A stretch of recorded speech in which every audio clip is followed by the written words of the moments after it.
Aum Sri Ram and welcome back to My Sai in 100 Years of Sai, where we reflect on Swami's divine mission through the heartfelt journeys of his devotees.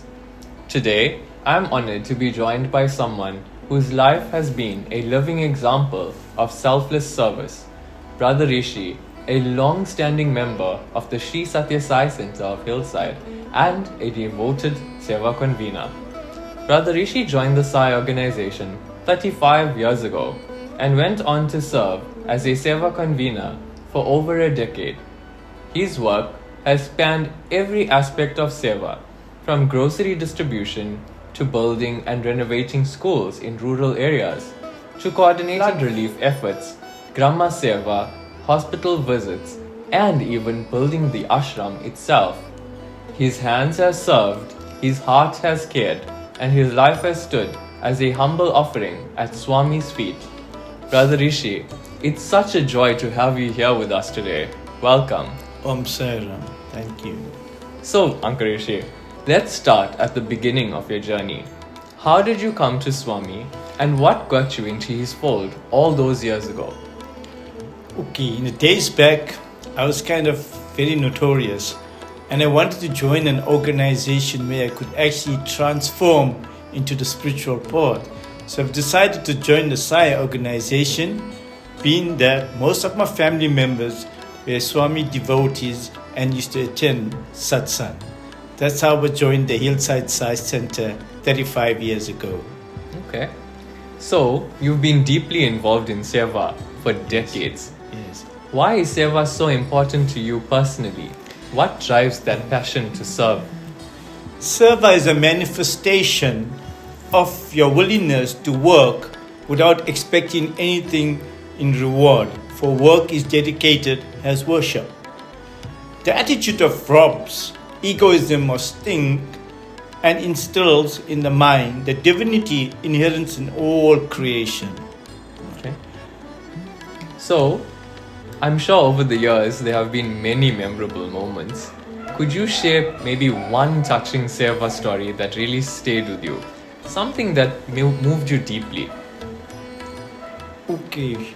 We started with the hamper collection and distribution, which we used to do in the rural areas. And it was very touching when we used to actually do the distribution, where the families used to come for the hampers. And in those days, they were looking forward for it. Obviously, when we do the distribution, some of them had no groceries, and we just waited for the Sai organization to bring us the hampers. We actually ran out of groceries, and it was so touching and loving at that time. You know, when we used to distribute the groceries. You know, and also the main Seva was the Tongat. The Tongat tornado relief. Oh yes. Right, the Tongat tornado relief, where we actually went in and we did the complete serving of the hot meals, the groceries, clothing, repairing to the buildings. People had no shelters to live in. We actually constructed temporary shelters. We did quite a lot in the Tongat area. Okay. Yeah, that was my main service. That was recent as well. Right, so, that yes, was. Yes. So obviously you would say that Seva is often said to transform not just those who we serve but also ourselves, right? Correct. So in your view, how does Seva change lives both for the giver and the receiver? Seva changed lives not only for those who receive but also for those who serve. For the needy, it brings relief, dignity, and the reassurance that they are not forgotten. For us as a Sevadal, it purifies our heart, reduces the ego, and brings us closer to Swami by reminding us that all service is his work. I think looking at your journey as a whole, right? How would you describe your walk with Swami? What has he meant to you as a guide, a teacher, and basically as your Swami? My journey with Bhagawan Baba has been one transformation and grace. From grocery distribution to building projects, grammar seva, hospital visits, school lunch distribution, and the disaster relief, every server opportunity had been Swami's ways of shaping me into a better instrument. His love has been the guiding force in every step, and I feel blessed to have been part of the divine mission for so many years. I think we're also blessed to have had you as well. Swami says the service of man is service to God. You should undertake service. In fact, the hands are given you to serve humanity. That hands that serve are holier than the ribs that pray. Okay, Uncle Rishi, let's talk about your very first trip to Prashanthi Nilayam. And I mean, the first trip to the abode of peace and seeing the Kali Yuga avatar for the very first time. How was that? My first trip to Prashanthi was in the early 2000s. And in those days when we used to go for darshan, we used to be seated outside, and they had a queuing system with the numbers. So we should sit in the queue early hours of the morning, and they used to have numbers, and when the numbers are chose to tell you which row you can be seated.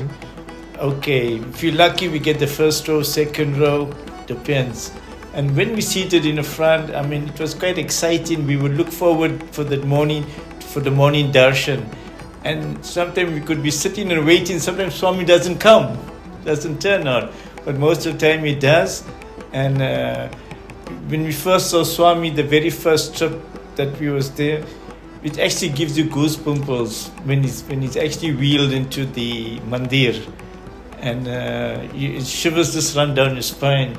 And you're longing to see him, and finally you're there in Prashanthi Nilayam. And when we went, it was the December period. It was Christmas. It was exciting. We enjoyed the Christmas carols and all that.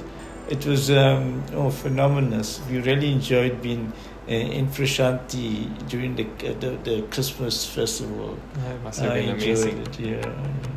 But it's amazing when you look at Swami and you just wait to receive his darshan. Did you get to interact with Swami very closely? Close. When he's wheeled, we were right in the front, and my son was about 2 years old at that time. He's sitting next to me. Yeah. Uncle Rishi, what's kept you going? What's kept you at ashram for all these years? What's your driving force? The driving force that kept me coming back to the Hillside Sai Center is the devotion, the devotees, the Seva that we undertake, and it's a lovely center. I mean, Uncle Rishi, so what advice would you give to aspirants that are starting off this journey with Sai? What would you tell them? Okay. When I started off in the center, I started off as a youth, and we blossomed from the youth to the adults, and it's a dedication that we pour in, and with the center, and it grew up to 35 years, and from there, my wife was the Balvikas teacher. Both my Akira and Akshar were Balvikas students. They graduated also in Prashanthi, and it's that love that we had for the center. So I think you mentioned blossoming. I think it's also safe to say you're also a Sai blossom, right? Sai blossom. Yeah. So Uncle Rishi, as we come to an end of this segment, what does My Sai in 100 Years of Sai mean to you? We should basically put Swami's teachings into the practice for the next century, I would say. And your journey? Our journey should still continue. Do you think Swami's mission will carry on for at least another 100 years? Yes, Swami will. Definitely. Yeah. It's a dedication, devotion, and discipline. So it starts with us. Yeah. Uncle Rishi, thank you so much for your years of dedication and for sharing your Seva journey with us. Your story reminds us that every act of love, however small, is truly a prayer in motion. Jai Sai Ram.